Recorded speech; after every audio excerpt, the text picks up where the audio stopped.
ایک hyper nationalism کا view چلتا ہے اور اس سے کشمیریوں کو کافی دقت ہوتی ہے، کیونکہ پچھلے 20 سال سے جیسا کہ آپ جانتے ہیں جموں کشمیر کے نیچرل روٹس جو ہیں وہ بند ہیں، اور واحد راستہ جو دنیا کے ساتھ ملتا ہے وہ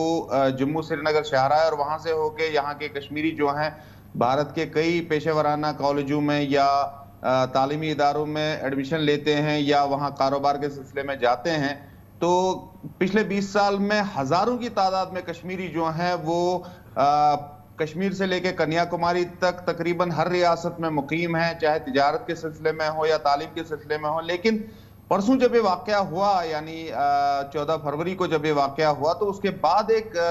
ویو چلا اور ایک جینوفوبک ریئیکشن ہوا جس میں کشمیریوں کو ہراساں کیا گیا، ان کو مشکلات کا سامنا رہا، بلکہ آگرہ جسے پوری دنیا میں محبت اور شفقت کا مرکز کہا جاتا ہے، وہاں بھی ایک ہوٹل میں ایک بورڈ آویزاں کیا گیا اور یہ کہا گیا کہ کشمیریز آر ناٹ الاؤڈ، یعنی کشمیریوں کو اجازت نہیں ہے اس ہوٹل میں رہنے کی۔ اور کئی ایسی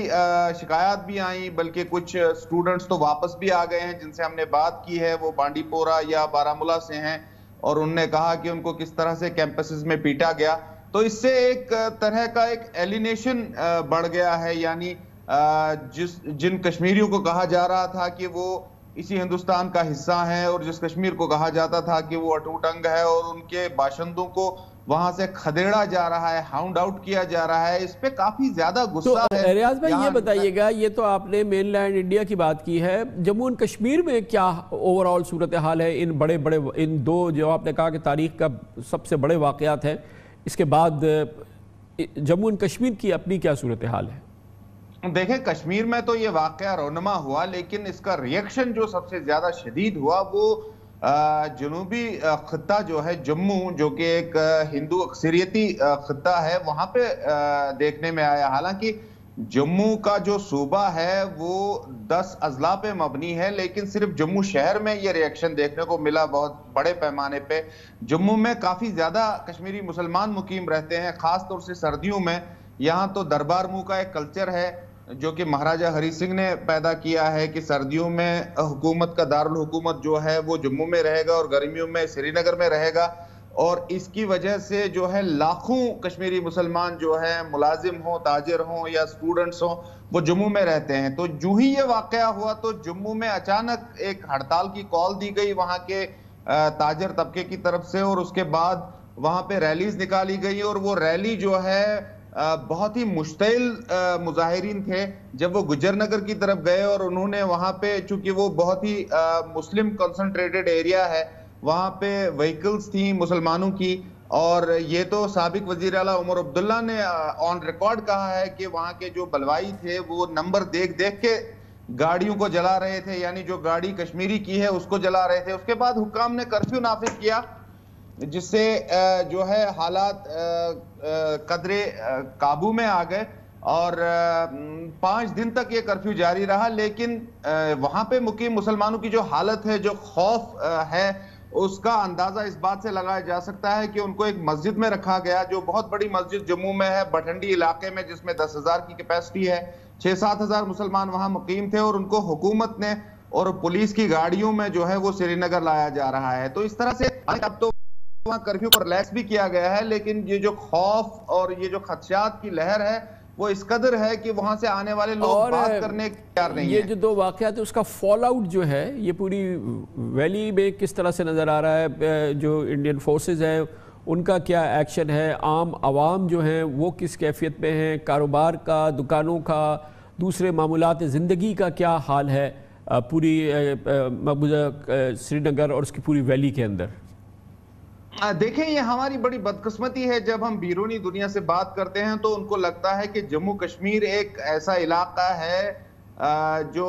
مطلب اپنی وحدت کے اعتبار سے، جغرافیہ کے اعتبار سے بالکل نزدیک ہے، لیکن سری نگر اور جموں کے بیچ 300 کلومیٹر کا فاصلہ ہے، اور وہ بھی ہمالیائی پہاڑیوں سے ہوتا ہوا جاتا ہے۔ 12 گھنٹے کا جو ہے وہ روڈ ٹریول ہوتا ہے، اور جموں اور سری نگر کے درمیان جو ہے واحد لنک ہے جو باہر کی دنیا کو جاتا ہے۔ جو بھی سپلائیز سری نگر کو آتی ہیں وہ جموں سے ہو کر آتی ہیں، اور 2008 میں جب امرناتھ لینڈ راؤ ہوا تھا یہاں پہ امرناتھ شرائن بورڈ کو غیر قانونی طور زمین دیے جانے کا تنازع جب چھڑا تھا، اس پہ بھی ایک بہت بڑی احتجاجی تحریک چلی تھی، اور اس وقت جموں میں کچھ عناصر نے یا کچھ لوگوں نے وہاں پہ کہا تھا کہ کشمیریوں کا بلاکیڈ کیا جائے، اور یہاں پہ چھوٹے چھوٹے بچوں کے لیے دودھ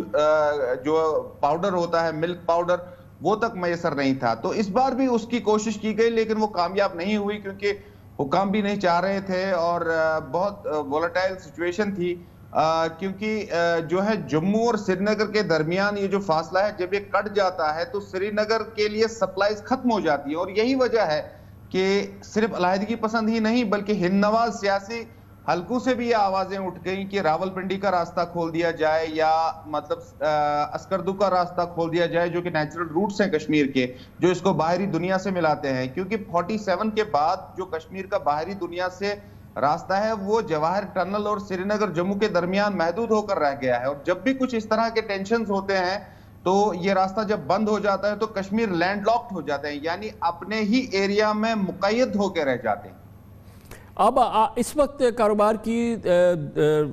دکانوں کی، عام مارکیٹس کی، اسکولوں کی، کالجز کی، آفیسز کی، پرائیویٹ بزنسز کی کیا حالت ہے؟ جی دیکھیں، ٹینشنز تو بہت ہیں، تناؤ بہت ہے، کیونکہ جو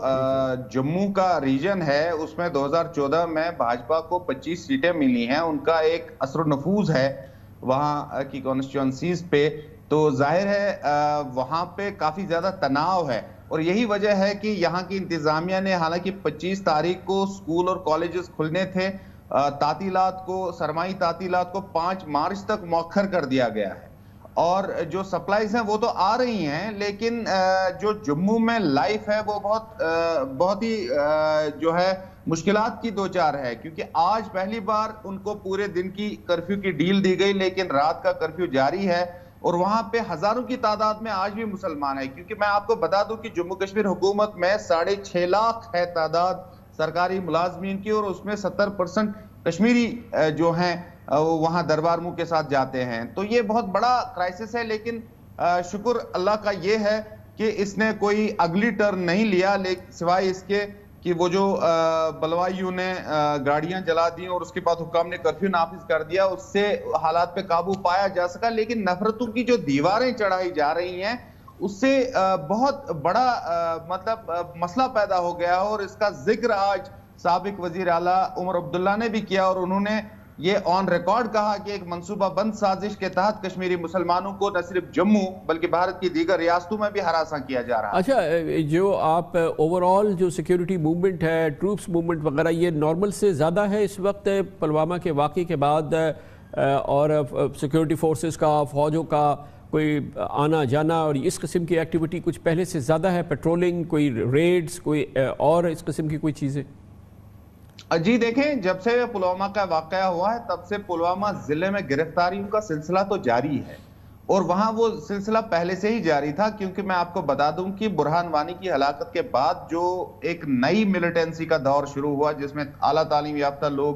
جوائن کر رہے تھے، تو اس کے بعد چونکہ جنوبی کشمیر جو جموں کے ساتھ لگتا ہے اس میں 4 اضلاع ہیں، اننت ناگ، پلوامہ، شوپیان اور کلگام، تو وہاں پہ اکثر آئے دن رات دن جو ہے وہ تلاشیوں یا کریک ڈاؤنز کا سلسلہ جاری رہتا ہے، لیکن پلوامہ اٹیک کے بعد چونکہ سیکورٹی فورسز پہ کافی زیادہ دباؤ ہے، اور اس کے صرف 3 روز بعد ایک اور جھڑپ ہوئی تھی جس میں کافی زیادہ نقصان ہوا تھا بھارتی فوج کا، جس میں 3 عسکریت پسند بھی مارے گئے تھے جن کا تعلق فوج اور پولیس کے مطابق جیش محمد کے ساتھ تھا۔ تو ظاہر ہے یہ سلسلہ تو جاری رہے گا اور فوج آپریشن کرتی رہے گی، اور فوج کا آپریشن جاری ہے، اور پرسوں بھی، کل بھی ہم نے دیکھا کہ فوج کے کور کمانڈر نے کہا کہ یہ جو آپریشن آل آؤٹ ہے یا جو تلاشی کارروائیاں ہیں وہ جاری رہیں گی، اس لیے فوج کا موومنٹ جو اس حوالے سے ہے یعنی لوکل ملیٹنسی کو کرب کرنے کے حوالے سے وہ تو جاری ہے، لیکن بارڈر پہ یا شمالی کشمیر میں لائن آف کنٹرول کے ارد گرد ہم نے ایسا کوئی موومنٹ نہیں دیکھا جس سے کوئی ان یوزول ٹروپس موومنٹ کہا جائے۔ بہت بہت شکریہ ریاض مسرور، سینئر صحافی ہیں، بی بی سی کو مقبوضہ جموں کشمیر میں ریپریزنٹ کرتے ہیں، نمائندے ہیں، کورسپونڈنٹ ہیں بی بی سی کے، اور سری نگر سے یہ پہلی بار تفصیلی ماحول جو ہے یہ سامنے آیا ہے پلوامہ واقعے کے بعد۔ آپ نے دیکھا کہ کشمیری جو ہیں وہ پورے بھارت میں انتہائی غیر محفوظ ہیں، شدید ہراساں ہیں اور ایک بہت ہی غیر یقینی کی کیفیت ہے جس سے وہ دوچار ہیں، اور یہ پوری کیفیت جو ہے یہ پورے بھارت میں پھیلی ہوئی ہے۔ مقبوضہ جموں و کشمیر کی حالت کتنی